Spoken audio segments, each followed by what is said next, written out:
Evangelho então de Marcos, capítulo número 16, eu vou ler do verso 9 ao verso 14, a palavra do Senhor que diz assim: Quando Jesus ressuscitou na madrugada do primeiro dia da semana, apareceu primeiramente a Maria Madalena, de quem havia expulsado 7 demônios.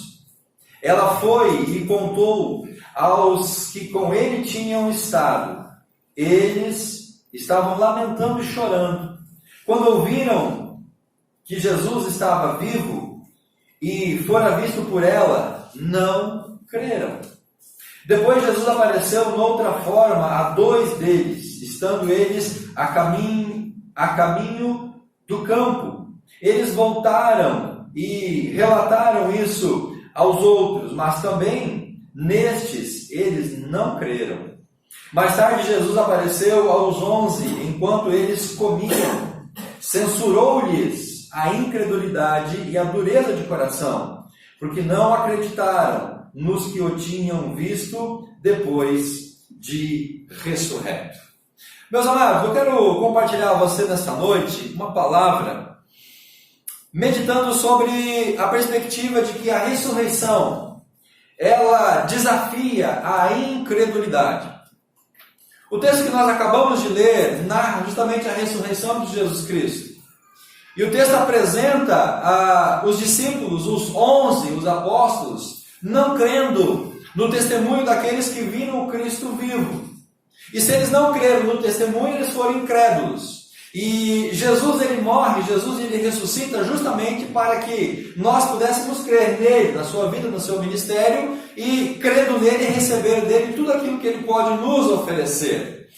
A ressurreição é uma narrativa fantástica da palavra de Deus. Pena que a gente só lê essa narrativa nesse tempo de Páscoa. Pena que a maioria só volta os olhos para a ressurreição de Jesus nesse tempo da Páscoa, mas é uma narrativa fantástica. É um texto, meus irmãos, muito inspirado pelo Senhor. E nós cremos nessa narrativa. Quando eu digo nós, eu falo por mim, e eu espero que, sinceramente, você também creia nessa narrativa da ressurreição, ou que você creia na ressurreição, porque ela é bela, ela é fantástica, ela é extraordinária. E nós cremos nela porque ela está registrada na Bíblia.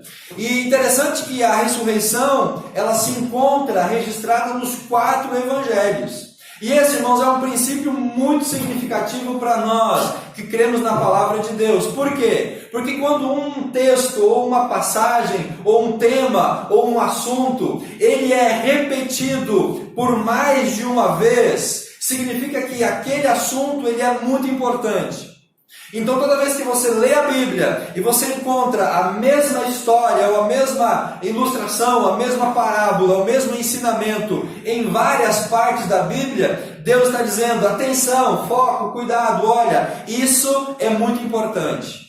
E é por isso que a ressurreição é importante, porque ela está nos 4 evangelhos. Mateus registra, Marcos registra, Lucas registra, João registra. E se nós avançarmos no Novo Testamento, nós vamos ver que Paulo fala sobre a ressurreição durante todo o capítulo 15 de 1 Coríntios. Então não há como nós negarmos que a ressurreição é um princípio muito importante, ele é significativo, e essa repetição da palavra de Deus, torna e faz a sua importância ainda maior. Ela é descrita nos 4 evangelhos, a ressurreição, sobre a ótica e a visão de cada um dos autores.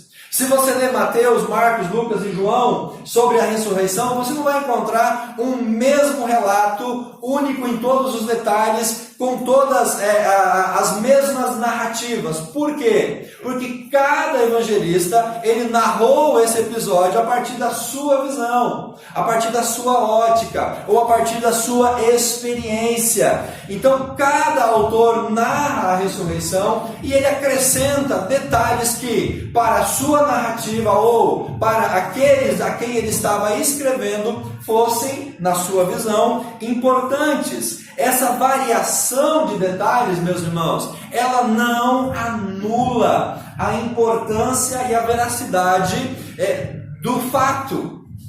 Se você está lendo o texto da narração sobre a ressurreição e você encontra detalhes ou variações, isso tem que levar você a crer ainda mais na narrativa do que desacreditar nessa narrativa. Os detalhes, eles não prejudicam o todo, muito pelo contrário, eles enriquecem o todo dessa narrativa. Os detalhes não anulam e não tiram a veracidade do fato que nós estamos compartilhando com você nesta noite. Aliás, eu vou mais além. Os detalhes diferentes dos 4 evangelhos, eles enriquecem a narrativa e eles tornam essa narrativa mais abrangente. E muito mais, existe mais detalhes comuns nas narrativas do que diferenças nessas narrativas. Quando a gente lê esses 4 evangelhos, nós vamos ver aqui 4 semelhanças. Primeira delas, os 4 textos falam das mulheres que foram ao sepulcro no domingo de manhã. O texto apresenta essas mulheres indo até o sepulcro, levando as especiarias para cumprir uma tradição religiosa, que era derramar especiarias, perfumes e óleos sobre o corpo do defunto, para que ele pudesse então descansar, entre aspas, em paz. E aquelas mulheres, então, elas compram essas especiarias, elas vão no domingo de manhã bem cedo até a sepultura para cumprir aquele ato. E os 4 evangelhos, eles vão citar aqui o nome de 4 mulheres. Eles falam de Maria Madalena, eles falam de Maria, mãe de Tiago, eles falam de Joana e de Salomé. Pastor, eram só as 4? Não, porque Lucas vai dizer que haviam mais mulheres também. Mas essas 4 têm um nome registrado na palavra de Deus. E esse é um detalhe muito importante, muito significativo, porque a gente vê aqui a presença e a primazia das mulheres. Se você me perguntar, pastor, por que as mulheres foram as primeiras a ir ao túmulo, eu vou dizer para você, eu não sei o porquê. Qual o propósito? E se alguém diga para você, é porque elas são fofoqueiras, e aí a notícia ia se espalhar mais, eu vou dizer para você, não é verdade essa afirmação, tá bom, irmãs? Então, fiquem tranquilas, tá? Elas foram ao sepulcro, não porque elas eram fofoqueiras, e a mulher gosta de falar, então a notícia se espalharia mais rápido. Porque se fosse depender dos homens, até hoje as pessoas não sabiam que Jesus teria ressuscitado, porque o homem não gosta de conversar muito. Mas não é esse o motivo principal. Alguma forma, de alguma maneira, Deus tinha um propósito nisso, de colocar essas mulheres lá, de ser as primeiras a ver o túmulo. E conforme o texto de Marcos, Maria Madalena foi a primeira pessoa, a primeira a ver o Cristo ressuscitado. Olha que privilégio de Maria Madalena, ser a primeira a ver o Jesus ressuscitado. O segundo detalhe comum nas narrativas é que havia uma pedra tampando a entrada do sepulcro. Essas mulheres, quando vão à sepultura, elas vão conversando e compartilhando e preocupadas, porque havia uma grande pedra que foi colocada à boca da sepultura. E elas então vão conversando e dizendo umas para as outras, quem vai tirar aquela pedra da sepultura? Quem vai remover aquele obstáculo? Isso deixou elas preocupadas. Mas, quando elas chegam no sepulcro, qual é a surpresa dela, queridos? Qual é a surpresa? A pedra já havia sido removida, amém? Então, elas foram preocupadas com uma situação, mas ao chegar lá, Deus já havia resolvido aquela situação. E isso tem uma grande verdade espiritual para a nossa vida também. Muitas vezes a gente se preocupa com coisas, com problemas, com detalhes, com realidades. A gente se preocupa com tantas coisas, não é assim? E quando a gente descansa no Senhor, quando a gente espera no Senhor, quando a gente vê Deus já agiu, Deus já removeu o problema, o obstáculo, e agora a gente pode então desfrutar das bênçãos de Jesus. A pedra que estava na entrada da sepultura era um problema para elas, mas Jesus ou Deus foi à frente. E o texto fala que quem removeu aquela pedra não foram os homens, não foram as mulheres. Quem removeu aquelas pedras foi o anjo que Deus enviou. Olha que bênção para as nossas vidas.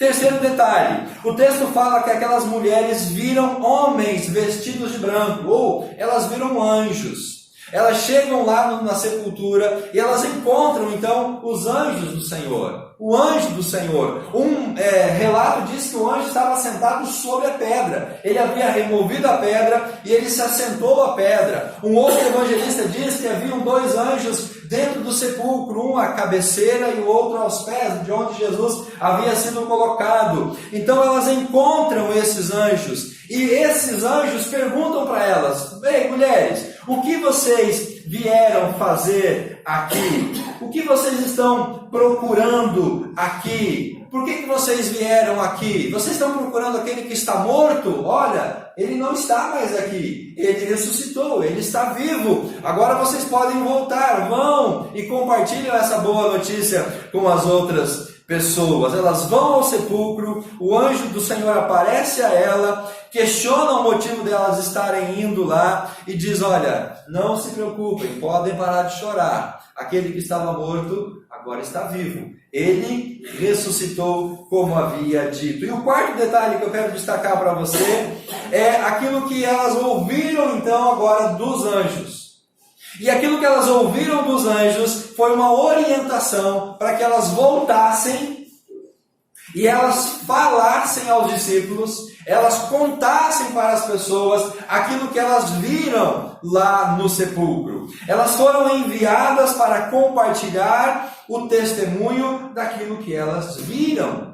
E amados, isso é muito importante para nós como discípulos de Jesus, porque quando a gente pensa na grande comissão, a gente lembra só de Mateus capítulo 28, depois que Jesus se apresenta aos 11 lá na Galileia, e Jesus diz: olha, agora então vocês vão por todo mundo, pregam o evangelho a toda criatura. A grande comissão, ela foi instaurada por Jesus e aos discípulos em Mateus 28, mas o princípio de nós como discípulos testemunharmos da sua ressurreição já está aqui nesse contexto das mulheres. Então elas foram enviadas para compartilhar daquela boa notícia. Mas o que chama a atenção para nós ainda nesse relato? É que quando a Maria Madalena chega, ou as mulheres chegam e falam com os discípulos: olha, Jesus está vivo. Qual foi a reação deles? Qual foi a reação deles? Eles não acreditaram. Eles não creram no testemunho daquelas mulheres. A descrença por parte desses discípulos, ela fica muito acentuada no texto que nós acabamos de ler aqui em Marcos. Porque só nessa porção de Marcos, nós vemos aqui 2 vezes eles não crendo no testemunho. Maria Madalena chega: olha, eu vi Jesus. Não creram. Depois os 2 discípulos chegaram: olha, nós vimos Jesus. Eles também não creram. Então, meus irmãos, a crença desses discípulos é algo que nos leva a refletir se nós também não estamos vivendo uma falta de fé, ou se nós não estamos sendo incrédulos ante ao fato da ressurreição de Jesus Cristo.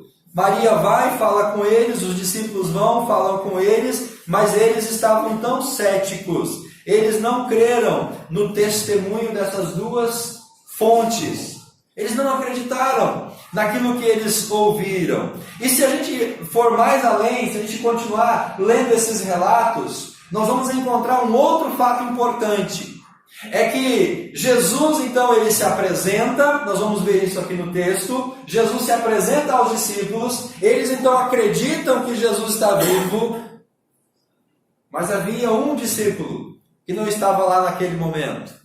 E o nome desse discípulo era Tomé. E aí quando aqueles 11, os 10 apóstolos dizem: Tomé, Jesus está vivo, ele ressuscitou. O que Tomé disse para eles?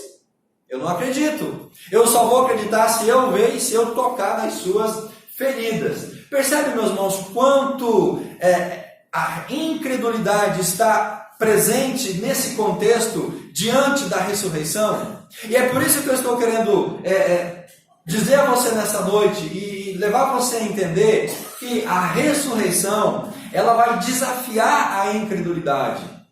A ressurreição é um desafio contra a nossa falta de fé. A ressurreição, ela bate de frente com muitas das nossas convicções. E muitas vezes a ressurreição, ela vem bater de encontro a nossa própria incredulidade. Porque se aqueles 11 discípulos que caminharam com Jesus 3 anos, que comeram com Jesus, que dormiram com Jesus, que presenciaram Jesus fazendo milagres, eles não creram no testemunho da mulher, no testemunho dos discípulos, se Tomé não creu no testemunho dos 10, meus irmãos, por que nós vamos achar que a gente é mais crentes do que eles? No nosso coração também existe uma ponta de incredulidade. Na nossa mente existe também resistências de nós não cremos.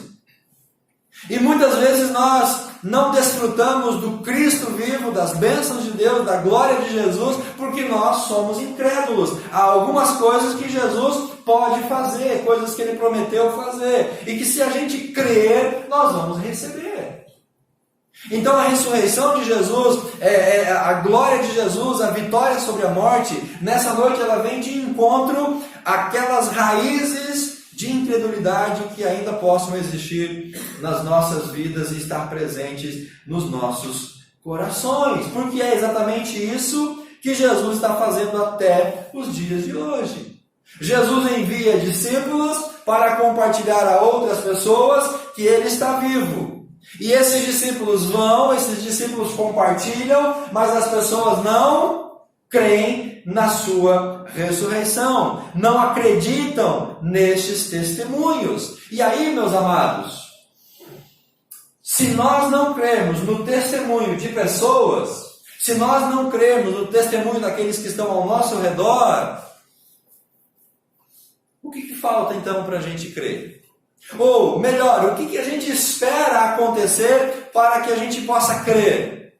Será que a gente vai fazer como Tomé? Eu só vou crer se Jesus aparecer aqui na minha frente, em carne e osso. Se Ele não aparecer aqui, eu não vou crer. Meu irmão, mas Jesus está vivo, Jesus ressuscitou, Ele está presente, Ele quer abençoar a sua vida. Eu só vou crer se eu ver. Mas não precisa, pela fé você crê, a fé é a razão. Nós cremos pela fé, não, eu só vou ver se eu crer. Quantas vezes nós fazemos isso e agimos dessa maneira? Eu só vou crer se Jesus aparecer diante de mim. E meus irmãos, não duvida muito, porque Ele aparece na sua vida. Ele vai aparecer diante de você.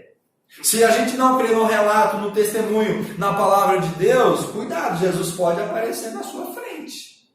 E aí não vai ter outra maneira, aí a gente vai crer ou não vai crer. Nós vemos inúmeros testemunhos, principalmente de muçulmanos, se convertendo porque tiveram sonhos com Jesus, porque viram Jesus na frente, porque Jesus apareceu a eles. Pastor, mas isso não pode acontecer. Claro que pode acontecer, meus irmãos. Se Jesus está vivo, por que Ele não pode se manifestar às pessoas que não estão crendo na sua palavra? Por que Ele não pode se manifestar àquelas pessoas que não creem no relato das suas testemunhas? Até hoje, meus irmãos, a ressurreição está desafiando a incredulidade. Até hoje o Cristo ressuscitado quer desafiar e tirar a incredulidade dos nossos corações. Até hoje, ou no dia de hoje, o Cristo que está vivo, Ele quer se apresentar a você e dizer: eu morri, eu estou vivo, eu quero abençoar você, eu quero que você seja um crente, que você creia, que você acredite, que você usufrua, que você pare de duvidar e que você possa viver na minha presença. Amém? Jesus deseja que a gente creia nele, na sua obra completa, no seu nascimento. A gente comemora no Natal. Ele quer que a gente acredite que Ele tenha nascido. Pastor, mas Jesus nasceu do Espírito, Maria, sem pai, sem ação. Sim, meus irmãos, a palavra está dizendo e nós cremos. Não só porque a palavra está dizendo, mas porque Jesus tem manifestado isso ao meu coração. A gente crê que Ele nasceu de uma maneira sobrenatural, de uma maneira milagrosa. Ele creu, né? Ele nasceu, Ele veio ao mundo através de Maria. Ele quer que a gente creia no seu ministério, nos seus ensinamentos, na sua morte, na sua ressurreição, na sua exaltação e principalmente, irmãos, para nós hoje, Ele quer que a gente creia na sua segunda vinda. E esse é um tema que para muitos de nós, discípulos de Jesus, é algo que a gente às vezes duvida. Jesus vai voltar para buscar a igreja, mas já demorou tanto, quantos anos se passaram e nada mudou. Jesus vai voltar, a incredulidade do nosso coração brota diante desta realidade. Você crê que Jesus vai voltar pela segunda vez? Amém. Amém. A gente fala amém, mas às vezes aqui dentro a gente tem uma pontinha de dúvida. Nós precisamos crer, meus irmãos, que Ele vai voltar e Ele vai buscar a sua igreja. Então, a ressurreição, ela vem desafiar a nossa incredulidade. Não somente o crer que Ele ressuscitou, mas em todo o seu trabalho, toda a sua obra, todo o seu ministério. E nós, como discípulos, hoje aguardando a sua volta. O Cristo que está vivo deseja ser encontrado por todos aqueles que vivem sem esperança. Há uma tônica aqui nos textos dos evangelhos de falta de esperança no coração daquelas mulheres que foram ao sepulcro. Há uma falta de esperança no coração daqueles discípulos que estavam lá. Há uma falta de esperança nos discípulos que estavam indo para Emaús. Todos eles ficaram abatidos, profundamente entristecidos, desapontados, fragilizados. Irmãos, o que aconteceu com Jesus naquela semana da Páscoa, a crucificação, todo aquele processo, o sepultamento, isso impactou a vida daqueles homens, daquelas mulheres, e gerou no coração deles um sentimento de tristeza, de frustração muito grande. É por isso então que Cristo vem para tirar esse sentimento de tristeza, a falta de esperança, porque somente Ele venceu a morte e Ele pode nos dar vida. E conforme João 10:10, não é qualquer vida que Jesus quer dar para você.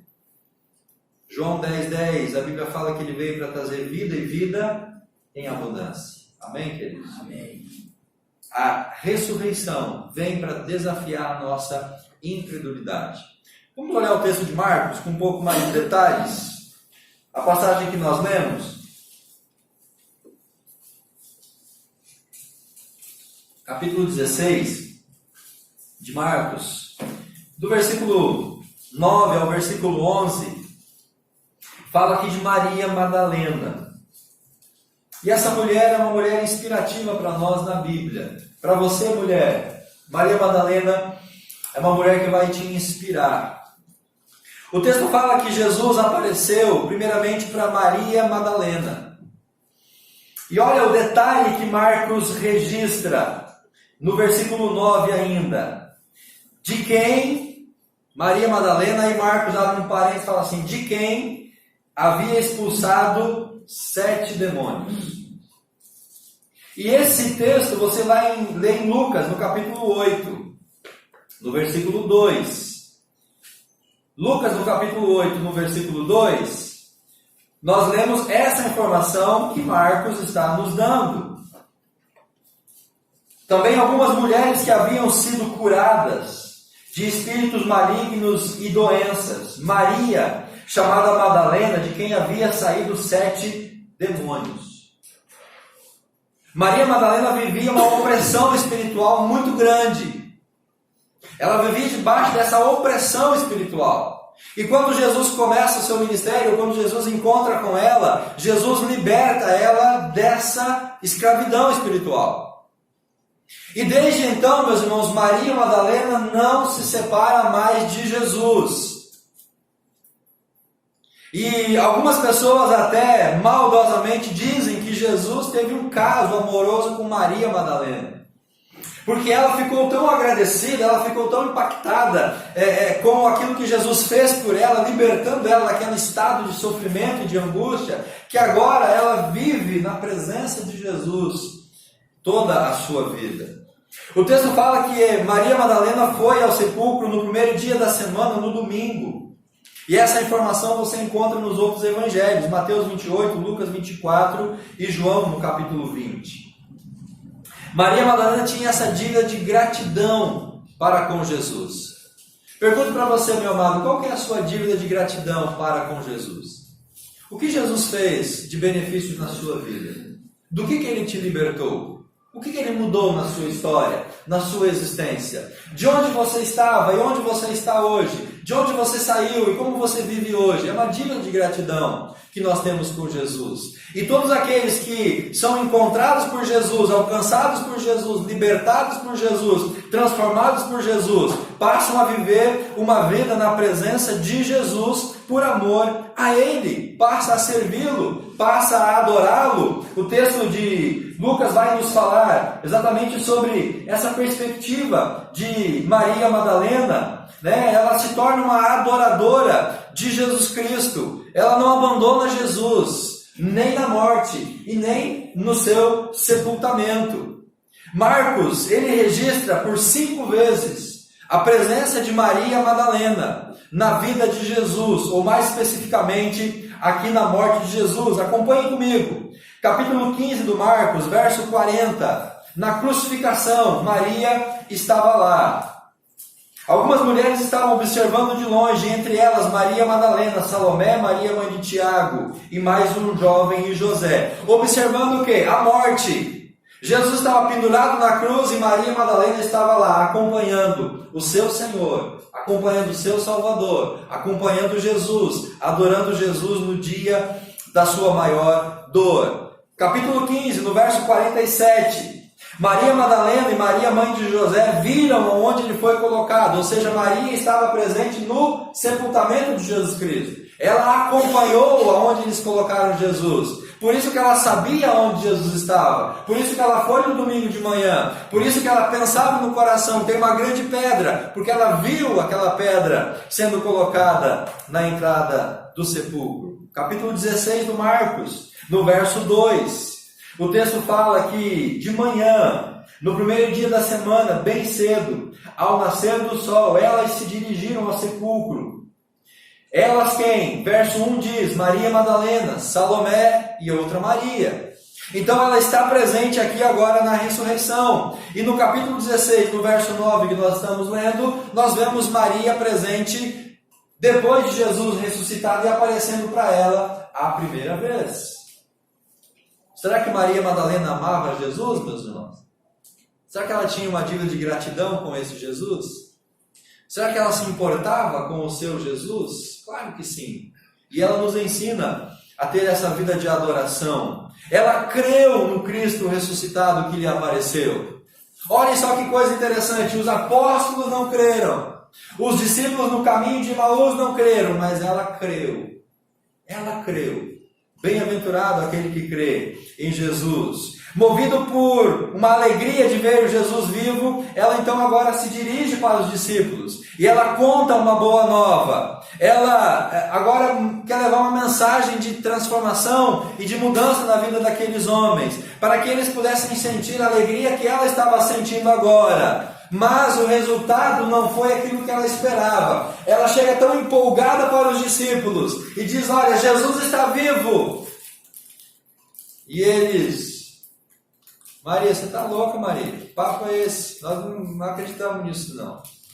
Sabe aquele balde de água fria? Você chega empolgado com uma pessoa e você quer dar uma notícia, você quer contar alguma coisa e alguém simplesmente dá aquele choque em você? Imagina a decepção de Maria, toda empolgada, dando essa notícia para os discípulos e eles não creram no seu testemunho. Não creram no testemunho dela. Quando ouviram que Jesus estava vivo, eles mantiveram a incredulidade do seu coração. A incredulidade daqueles discípulos foi maior do que a boa nova de Maria, levando a mensagem de salvação para eles. A incredulidade foi maior do que o poder desse testemunho, dessa mulher que amava a Jesus Cristo. Essa mulher que havia seguido a Jesus, havia sido liberta por Jesus. Sabe qual que é a aplicação desse princípio para a nossa vida, meus irmãos? Quantas Marias Madalenas hoje são libertas por Jesus Cristo?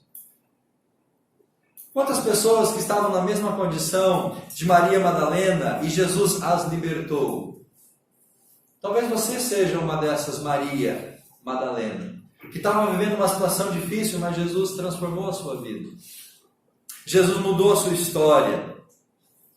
Você foi liberto ou liberta por Jesus Cristo.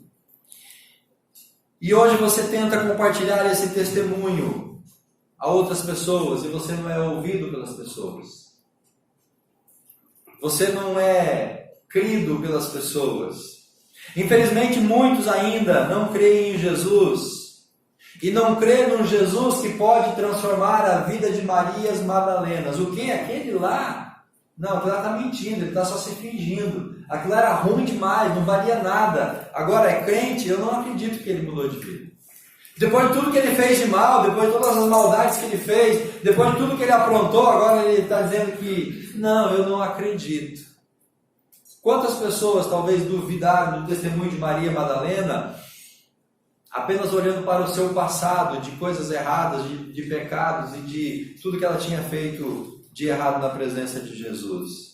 Quantas pessoas talvez não creram em Maria Madalena, porque ela era uma mulher muito pecadora, e agora vem falar para mim de Deus e do amor? Olha a vida dela como era. Muitas pessoas deixam que a sua incredulidade impeça elas de encontrar o próprio Jesus como Maria encontrou. Como Maria encontrou, e agora ela quer dividir esse testemunho com outras pessoas. Se as pessoas pudessem entregar as suas vidas a Jesus como Maria entregou, se as pessoas pudessem crer no testemunho do Cristo vivo como Maria creu, se as pessoas hoje, irmãos, pudessem de fato crer em tudo aquilo que Jesus pode fazer por elas, como fez por Maria Madalena, pode ter certeza, muitas pessoas estariam melhores, muitas famílias estariam melhores, muitos casamentos estariam melhores, a sociedade seria melhor se as pessoas crescem no Cristo que está vivo, e no Cristo que pode mudar, e no Cristo que pode transformar. A incredulidade é o que torna muitas vezes a apatia e a falta de felicidade, a falta de bênção na vida e no coração das pessoas. Maria Madalena nos ensina que nós precisamos testemunhar do Cristo ressuscitado, mesmo que os outros não vão crer no nosso testemunho. Mas o texto ainda nos aponta um outro detalhe interessante, meus irmãos. A partir do verso 12, Marcos capítulo 16, depois Jesus apareceu noutra forma a dois deles. Deles quem? Dois discípulos, não os apóstolos, dois discípulos. Estando eles a caminho no campo, eles voltaram e relataram isso aos outros, mas também nestes eles não creram. Para nós entender melhor esse contexto dos discípulos, a gente precisa ler Lucas 24, do 13 ao 34. O texto é muito extenso, mas marque aí na sua Bíblia, como uma leitura adicional. Lucas, capítulo 24, de 13 ao 34. É o texto que narra os dois discípulos indo de volta para uma cidade chamada Emaús, 15 quilômetros de Jerusalém. Aqueles homens foram para Jerusalém naquele período da Páscoa, passaram por tudo aquilo que aconteceu, viram a morte de Jesus, viram a crucificação, viram o seu sepultamento. E o texto de Lucas fala que esses discípulos, eles estão voltando agora para a sua casa, nessa cidade de Emaús.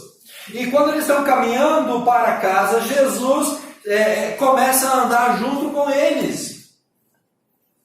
E Jesus pergunta: por que vocês estão com o coração abatido? Olha a tristeza aí que tomou conta dos discípulos. Por que vocês estão tão abatidos? Aí eles então falam: mas o Senhor é algum viajante, não está sabendo do que aconteceu? Aí narraram o que aconteceu com o Cristo, que era o próprio Cristo, mas eles não haviam reconhecido ainda. E eles caminham, quando chegam em Emaús, Jesus então se despede, mas eles falam: olha, entra, fique com a gente, já está tarde. Jesus então entra na casa. E aí quando Jesus senta à mesa, olha irmãos que coisa, quando Jesus se assenta à mesa e parte o pão, os olhos daqueles homens se abriram. Por quê? Porque eles eram discípulos de Jesus. Eles viram Jesus partindo o pão muitas vezes. A comunhão, a intimidade. Quando eles veem Jesus partindo o pão, os olhos deles se abrem. Eles reconhecem então que eram Jesus. E o que eles fizeram? Jesus desaparece da presença deles. Lucas narra isso. Jesus desaparece e eles voltam imediatamente para Jerusalém. E eles chegam lá em Jerusalém, e é o texto que nós lemos aqui no 12. Né? Jesus apareceu no caminho e o 13 fala, eles voltaram e relataram aos discípulos que estavam em Jerusalém, olha, nós vimos Jesus. E aí o texto diz, no final do verso 13, mas também nestes dois, eles, os discípulos, não creram. Não creram em Maria, não creram nos dois homens. Que discípulo difícil de crer. Que coração endurecido daqueles homens. Que incredulidade que estava enraigada na vida daqueles apóstolos. Enquanto eles falavam, dessas coisas, os discípulos simplesmente não acreditaram naquilo que aqueles homens estavam compartilhando. O texto diz que os discípulos não creram em Maria, não creram naqueles homens. A incredulidade dos discípulos, irmãos, isso foi tão grande, era algo tão presente ali, que a única maneira, talvez, para eles crer, foi o que aconteceu no versículo número 14. Jesus precisava aparecer para aqueles homens. E ainda hoje, Jesus está aparecendo a homens e mulheres, tornando esses homens e mulheres discípulos. Você é um desses homens. Você é uma dessas mulheres. Jesus apareceu a você. Você se tornou discípulo dele. Você anda na presença dele. É esse Jesus que aparece a nós que diz, olha, agora você precisa compartilhar essa mensagem. Você precisa falar das boas novas. Dê o seu testemunho pessoal. Fale de Jesus Cristo. Diga que ele ressuscitou. Apresente a salvação. Porque através do nosso testemunho, irmãos, Jesus quer chegar no coração dos homens perdidos. É através do nosso testemunho que Jesus quer ser conhecido por aqueles que ainda não o conhecem. Através do testemunho de Maria, através do testemunho desses dois discípulos, dos apóstolos, da minha e da sua vida. Jesus quer chegar ao coração daqueles que ainda não conhecem a Ele. Mas aí nós esbarramos numa questão muito complexa. Um velho ditado, um velho conceito, santo de casa não faz milagre. Os 11 não creram no testemunho de outros discípulos que eram semelhantes a eles. Não creram em Maria Madalena, tudo bem. Uma coisa é não crer na mulher, na Maria Madalena. Mas eles não creram nos seus próprios concidadãos. Eles não creram em pessoas que eram semelhantes a eles. E esse conceito, meus irmãos, para nós hoje, ele vem como lição. De que muitas vezes é difícil para nós testemunhar, levar a crer, através do nosso testemunho, aquelas pessoas que estão perto de nós. Como é difícil testemunhar para a nossa casa. Como é difícil testemunhar para a nossa família. Como é difícil mover o coração de quem está ao nosso redor. E quando eu falo família, não é só a família, o primeiro laço. Parentes familiares. Hoje você esteve reunido com a sua família, celebrando a Páscoa. Como é difícil testemunhar para essas pessoas que não conhecem a Jesus. Se nós tivemos um encontro com Cristo, devemos relatar essa experiência, mesmo que essas pessoas não creiam. Não devemos nos calar se eles não creem. Temos que continuar testemunhando. Ele nos comissiona a testemunhar, independente se nós vamos convencer ou se as pessoas vão aceitar esse testemunho. Nós precisamos continuar testemunhando. Para a gente finalizar, queridos, verso 14. Maria não teve um testemunho eficaz para que os discípulos crescem. Os dois discípulos, tampouco. Agora o que restava então? Para Jesus convencer os discípulos que ele estava vivo, mandar um anjo. Eu imagino que se mesmo um anjo aparecesse, eles não iam crer. Aí então agora Jesus aparece, verso 14 de Marcos 16. Mais tarde Jesus apareceu aos 11, enquanto eles comiam. E aí o que Jesus faz quando aparece diante daqueles homens? O que Jesus diz para eles? Marcos fala assim, Jesus censurou-lhes o quê? A incredulidade. É por isso que eu estou dizendo a você, desde o começo dessa mensagem, que a ressurreição desafia a incredulidade. A ressurreição vem como um choque diante da incredulidade daqueles homens, porque Marcos está dizendo isso. Jesus censurou a incredulidade deles. Jesus repreendeu eles por não crer no testemunho de Maria, por não crer no testemunho dos outros 2 discípulos. E ainda, Marcos fala, e a dureza do coração deles, porque não acreditaram nos que o tinham visto depois de ressuscitado. Eles não acreditaram no testemunho da Maria, no testemunho dos discípulos. E Jesus então agora se apresenta diante deles. Jesus se manifesta na vida daqueles discípulos. Por que isso é importante, meus irmãos? Qual que seria o ministério daqueles homens depois da exaltação de Jesus?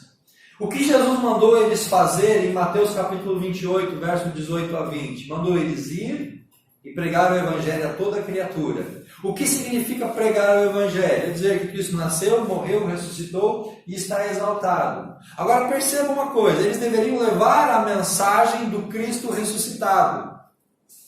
Eles deveriam pregar um Cristo que agora está vivo.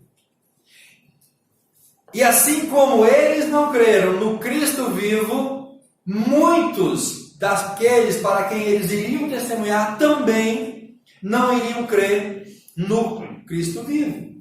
Então é como se eles estivessem experimentando aquilo que eles iriam viver depois. A incredulidade deles, eles iriam encontrar essa incredulidade na vida das outras pessoas. Jesus está dizendo para os discípulos, olha, assim como vocês foram incrédulos, no dia que vocês forem pregar o Evangelho, as pessoas também não vão crer no testemunho de vocês. Então eles estavam experimentando algo que depois eles iriam sofrer dessa mesma incredulidade. Eles foram incrédulos diante do testemunho da ressurreição. Tomé exemplifica bem o auge dessa incredulidade. Mas eles deviam ter a consciência de que agora, depois da exaltação de Cristo, eles seriam enviados para testemunhar do Cristo que estava vivo, do Cristo que poderia transformar as suas vidas. Quando nós cremos que Cristo ressuscitou, meus irmãos, nós vencemos a incredulidade, amém? Quando a gente crê que Jesus está vivo, a gente está dando um passo muito significativo numa vitória sobre a incredulidade. E vencer a incredulidade é algo muito fundamental para a gente ter vida e ter vida em abundância. Passar a crer em tudo aquilo que Deus nos oferece por meio de Jesus Cristo. Romper a incredulidade é um passo importante para a gente usufruir da graça de Deus. Romper com a incredulidade é o primeiro passo para a vitória que Jesus tem a oferecer a mim e a você. Amém? Amém. Você crê que Jesus ressuscitou? Amém. Ele está vivo no seu coração? Ele está te abençoando? Amém? Amém? Agora então você vai levar essa mensagem para outras pessoas. Todo mundo vai crer na sua mensagem? Não, porque no coração das pessoas vai ter incredulidade, mas a ressurreição vai estar batendo nesses corações, para que eles se convençam também de que Jesus é o Senhor. Fique de pé se você puder, no nome de Jesus.